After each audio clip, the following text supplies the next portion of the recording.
Балалар бакчаларының үз изоляция режимыннан соң ишекләрен кабаттан ачуы әти-әниләр өчен күптән көтелгән яңалык булды.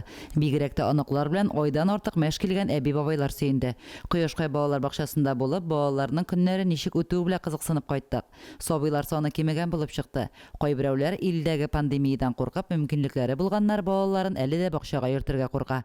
Бакча тәрбиячесе Резида Бохарова балаларга рәсем дәресе алып бара иде. Гади генә губка һәм буяулар ярдәмендә балалар салават күпере ясарга өйрәнде. Гадәти режимда эшли башлаганнан соң безнең балалар саны кимеде, чөнки без мәктәпкә әзерлек төркеме идек. Шул сәбәптән инде 2 генә атна калу сәбәпле балалар кимеделәр. Хәзерге вакытта безнең 8 бала йөри. Режимга кайттык, шулай ук эшчәнлекләрне алып барабыз, прогулкалар, тышка чыгулар бара. Атнадан балалар бакчасы гадәти режимда эшли башлады. Иртән балалар фильтр аша үтәләр, температураларын үлчибез, тамак төпләрен карыйбыз, подозрение белән булган балаларны өйләренә кайтарып җибәрәбез.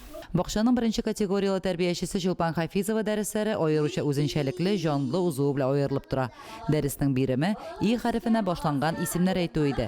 Сабыйлар бер-бер артлы әллә никадәр исем әйтергә өлгерде. 6 яшьлек балалар. Безнең балалар бакчасы гадәти режимда эшли башлады. Өйдә ятып инде балаларыбызны нык сагынганбыз. Балалар да безне нык сагынганнар. Хәзер инде занятияларына май айлары беткәнче шушылай дәвам итәбез.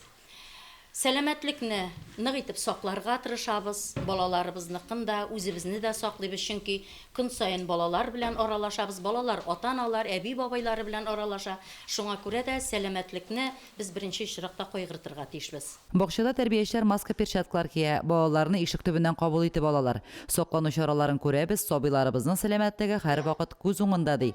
Кояшка җитәкчелеге. Иң мөһиме саклану чараларын һәркем үтәргә тиеш. Гигиена кагыйдәләрен дә онытмыйк. Лилия Шәймиева, Динар Нуртдинов, Мөслим телевидениесе.